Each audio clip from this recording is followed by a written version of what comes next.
दोस्तों, एक हंसता खेलता परिवार उस समय टूट जाता है जब उस घर के मुखिया का देहांत हो जाता है। दोस्तों, पूरा का पूरा परिवार बिखर कर रह जाता है। परिवार में 3 बच्चे होते हैं। उन 3 बच्चों की माँ होती है। माँ आज विधवा हो जाती है। वो अपने पति के वियोग में टूट कर रह जाती है और जो घर की जिम्मेवारी होती है, सबसे बड़ी बेटी जिसकी उम्र उस समय 17 साल होती है, उसके ऊपर आ जाती है। दोस्तों, वो बेटी इधर उधर जाकर मेहनत मजदूरी करती और अपने परिवार को चलाया करती। साथ साथ में वो पढ़ने लिखने में बहुत ज़्यादा होशियार होती है। वो पढ़ाई लिखाई के लिए तमाम तरह की कोशिशें करती, लेकिन उसके पास पैसे ना होने की वजह से उसे अपने घर बैठना पड़ता। निराश होकर वो अपने घर बैठ जाती है, लेकिन अचानक ही वहाँ पर एक ऐसा हाथ आता है जो उसके साथ इस तरह से मिलता है, उसे पढ़ने लिखने के लिए फिर से मजबूर कर देता है और उसे पढ़ा लिखा कर अच्छा इंसान बना देता है। लेकिन फिर से इनके जीवन में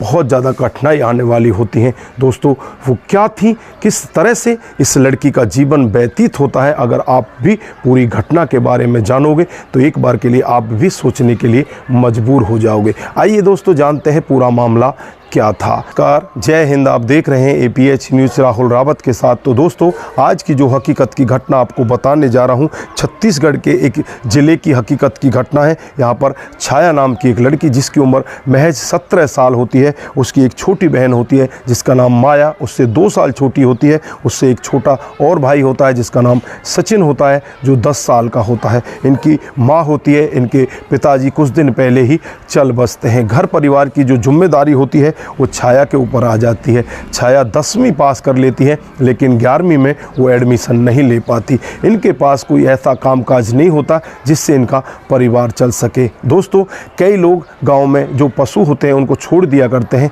इसी तरह से इस गांव में भी एक गाय को कोई व्यक्ति छोड़ देता है और फिर ये लोग उस गाय को पकड़ लेते हैं और उसे बांध कर उसकी सेवा पानी करने लगते हैं और उससे जो दूध निकाला जाता है उस दूध को बेचकर अपना गुजारा किया करते हैं। दोस्तों, जो दूध लेने वाला होता है लड़का, उसका नाम अर्जुन होता है, इनके घर आता और यहाँ से दूध ले जाता और दूध के बदले इनको पैसे दे दिया करता। दोस्तों, धीरे धीरे ऐसे ही समय बीतता रहता है। एक दिन का वाक़या होता है जब छाया अपने घर पर बैठकर बहुत ही तेज़ी के साथ रो रही होती है। अर्जुन आता है। अर्जुन उसे पूछने लगता है कि तुम क्यों रो रही हो। फिर अर्जुन को पता चलता है कि ये पढ़ना चाहती है, लेकिन पैसे ना होने की वजह से ये पढ़ नहीं पाती। उसके बाद अर्जुन कहता है कि कोई बात नहीं, मैं तुम्हें पैसे दे देता हूँ, तुम अपना एडमिशन करा लो। लेकिन यहाँ पर जो छाया की माँ होती है वो कहने लगती है कि तुम पैसे क्यों दोगे, हमारा तो खर्चा इन पैसों से ही चलता है। अगर आपने हमें एडवांस दे दिया तो उसके बदौलत में हम आपको कैसे पैसे दे पाएंगे, वो कैसे आपका कर्जा ख़त्म कर पाएंगे। हमारे पास तो इतना पैसा है ही नहीं। अगर हमने इन पैसों में से पैसा कटवाना स्टार्ट कर दिया तो हमारे घर का खर्चा कैसे चलेगा। यहाँ पर अर्जुन पूरी बात को सुनता है और कहने लगता है कि आंटी, आपको परेशान होने की ज़रूरत नहीं है। मैं ये पैसे इस लड़की को आगे पढ़ाने के लिए दे रहा हूँ। अगर ये लड़की आगे पढ़ लिख जाती है तो मुझे भी बहुत अच्छा लगेगा। अगर आपके पास ये पैसे हो जाते हैं तो उधार समझकर मुझे दे देना, और अगर आपके पास नहीं हो पाते तो मैं आपसे कभी भी ये पैसे नहीं मांगूंगा। दोस्तों, उसके बाद अर्जुन छाया को 3000 रुपये दे देता है और छाया अपना एडमिशन स्कूल में जाकर करा देती है और उसके बाद अपने घर का कामकाज भी करती और अपनी पढ़ाई करती। दोस्तों, धीरे धीरे ऐसे ही कुछ समय बीतने लगता है। जो अर्जुन का घर होता है इनके घर से 8 किलोमीटर की दूरी पर होता है। वो और लोगों के पास से भी दूध लेकर आता और इनके घर से भी लेकर चला जाया करता है। जो लड़की होती है वो अपने स्कूल जाने लगती है और स्कूल से जहाँ पर ये अर्जुन दूध देता उससे मात्र 200 मीटर की दूरी पर ही एक दुकान पर ये दूध को बेचा करता। दोस्तों, अर्जुन फिर एक पुरानी साइकिल ले आता है और पुरानी साइकिल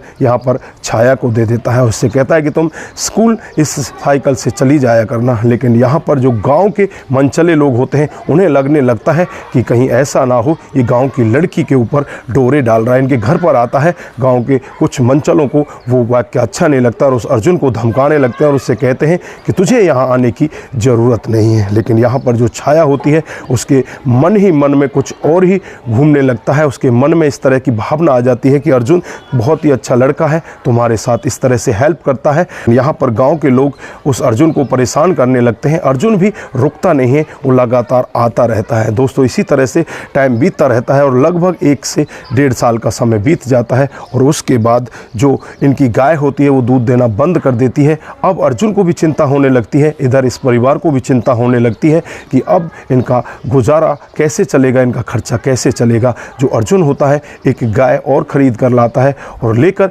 इनके घर देने के लिए आता है।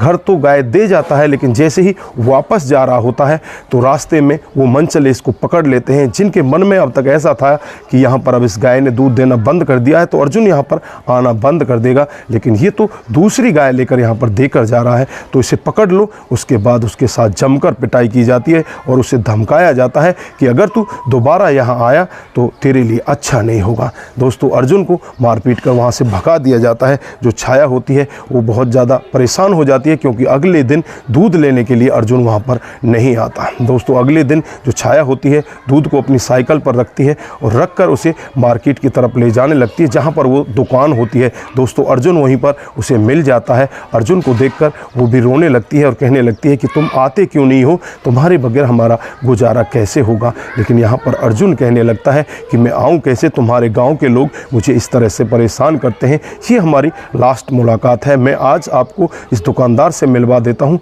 और फिर दुकानदार के पास पहुँच जाता है। दुकानदार से कहने लगता है कि ये लड़की आपके पास दूध लेकर आया करेगी, जो भी पैसा आप मुझे देते हो वो पैसा आप इसको दे दिया करना। दोस्तों दुकानदार भी कह देता है कि ठीक है, मैं जो पैसा तुमको देता था वो इसको भी दे दूंगा, मुझे तो दूध से मतलब है, मुझे कोई मतलब नहीं है। दोस्तों उसके बाद ये दोनों पीछे दुकान के बैठ जाते हैं, वहाँ पर कुछ बातचीत करने लगते हैं, कुछ खाते पीते हैं। जो यहाँ पर छाया होती है वो छाया अर्जुन से कहने लगती है कि आपको मैं बहुत ज़्यादा याद करूँगी, मेरी माँ भी आपको याद करेगी, आप कभी जब तो हमसे मिलने आ जाया करना। लेकिन यहाँ पर अर्जुन कहता है कि ये अब हमारी किस्मत में होगा तो ही मिल पाएंगे, नहीं तो मुश्किल मुझे लगता है, क्योंकि तुम्हारे गांव वाले नहीं चाहते कि हम लोग मिलें। उसके बाद अर्जुन वहां से चला जाता है और इधर जो छाया होती है वो भी अपने घर की तरफ चली जाती है। दोस्तों धीरे धीरे करके कुछ और समय बीतता है और कुछ और समय के बाद जो छाया होती है वो +2 की पढ़ाई को पास कर लेती है और पास करने में वो स्कूल में अव्वल आ जाती है। फर्स्ट नंबर की रैंक उसकी आती है, जिसे देखकर वो बहुत ज़्यादा खुश होती है और रास्ते से 1 किलो मिठाई लेकर आती है। अपनी माँ के पास पहुंचती है, अपनी माँ से कहने लगती है कि माँ आज मैं फर्स्ट आई हूँ और इस सब के पीछे सबसे बड़ा जो हाथ है वो अर्जुन का है। अर्जुन अगर हमारे साथ इस तरह से मेहनत नहीं करता तो मैं इस तरह से आगे नहीं बढ़ पाती। तो यहाँ पर माँ भी कहने लगती है कि हाँ बेटा,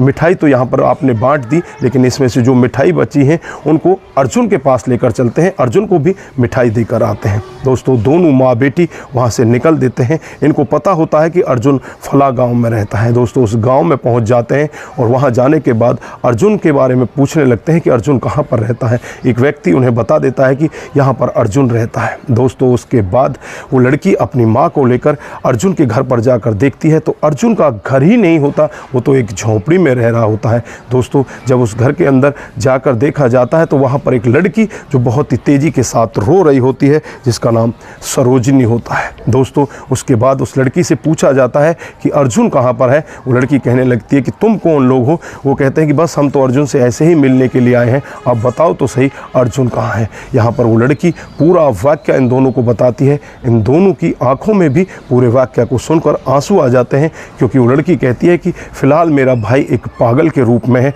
और पागल की तरह वो इधर उधर घूमता रहता है। मेरे रिश्तेदारों ने भी मुझे काफ़ी बार मना किया है कि तू इसको छोड़कर हमारे साथ चल, ये तो पागल हो चुका है, ये कहीं भी किसी भी जगह रह लेगा, लेकिन तुम यहाँ पर अकेली कैसे रहोगी। मैं अपने भाई को छोड़कर जाना नहीं चाहती, मैं अपने भाई को अपने साथ ही रखना चाहती हूँ। और उसके बाद पूरी कहानी बताती है। वो बताती है कुछ दिन पहले हमारे पापा का देहांत हो जाता है और पापा के देहांत के बाद जो जिम्मेवारी का बोझ है मेरी माँ के ऊपर आ जाता है। माँ हम दोनों बहन भाइयों को पालती है। उसके बाद मेरा भाई बड़ा हो जाता है। भाई बड़ा होने के बाद दूध का काम करता है और आराम से हमारा घर गुजर चलने लगता है। लेकिन आज से 1 महीने पहले ही हमारी माँ का देहांत हो जाता है। माँ के मरने के बाद अर्जुन मानो पागल सा हो जाता है। हर जगह वो यही कहता है कि मेरी माँ आएगी, मेरी माँ आएगी, मैं अपनी माँ से मिलना चाहता हूँ। बस वो पूरे दिन यही रट लगा कर रखता है, ना तो उसे खाने का ध्यान होता, ना पीने का ध्यान होता। अब भी पता नहीं वो कहाँ पर होगा। मैं उसे शाम को और सुबह ढूंढ कर लाती हूँ, उसे खिलाती पिलाती हूँ और रात को उसे सुला देती हूँ, लेकिन सुबह होते ही वो फिर चला जाता है। दोस्तों, उसके बाद जो लड़की होती है वो उससे पूछने लगती है कि अभी फ़िलहाल वो कहाँ पर होगा।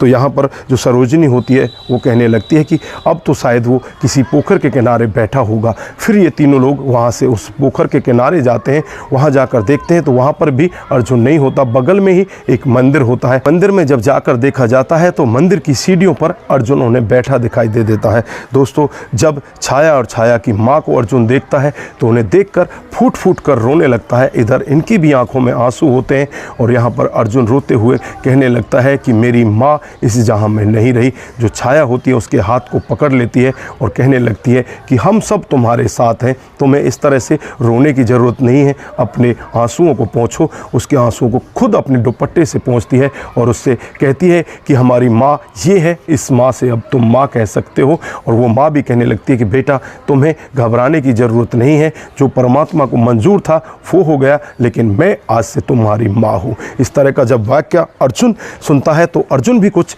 शांत हो जाता है और शांत होने के बाद वो सभी लोग मिठाई खाते हैं। और जब लड़की छाया उसे बताती है कि मैं +2 में अच्छे अंकों से पास हुई हूँ तो वो भी बहुत ज़्यादा खुश होता है। उसका दिमाग कुछ डाइवर्ट होने लगता है, वो कुछ ठीक सा महसूस करने लगता है, लेकिन पूरी तरह से ठीक नहीं हो पाता। फिर छाया इन दोनों को लेकर अपने घर पर पहुंच जाती है। वहाँ पर कुछ दिन ये रहने लगते हैं। कुछ दिन के बाद जो अर्जुन होता है वो ठीक ठाक हो जाता है और ठीक ठाक होने के बाद वो अपने गांव वापस आ जाता है।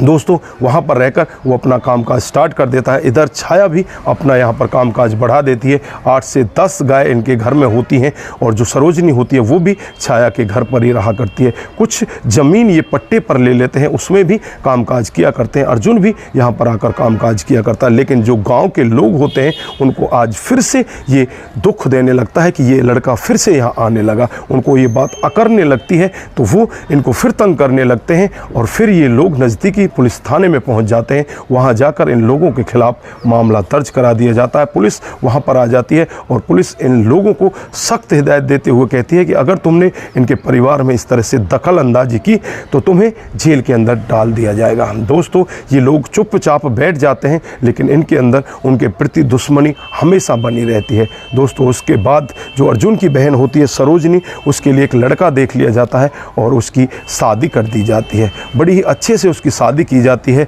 जो बहन होती है सरोजनी, वो दुल्हन बनकर अपनी ससुराल में पहुंच जाती है। उसके बाद 5-6 महीने का समय और बीत जाता है। इनका जो घर परिवार है ठीक ठाक तरीके से चलने लगता है।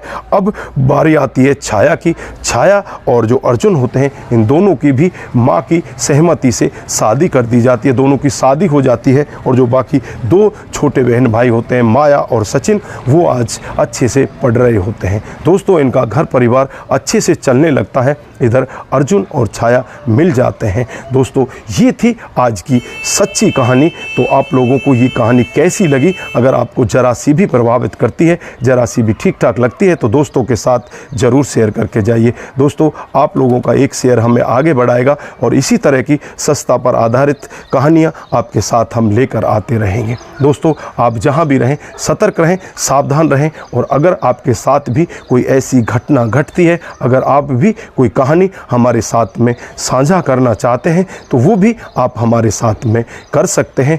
तो दोस्तों, आप जहां भी रहें सतर्क रहें, सावधान रहें, अपना और अपने परिवार का विशेष ध्यान रखें। नमस्कार, जय हिंद,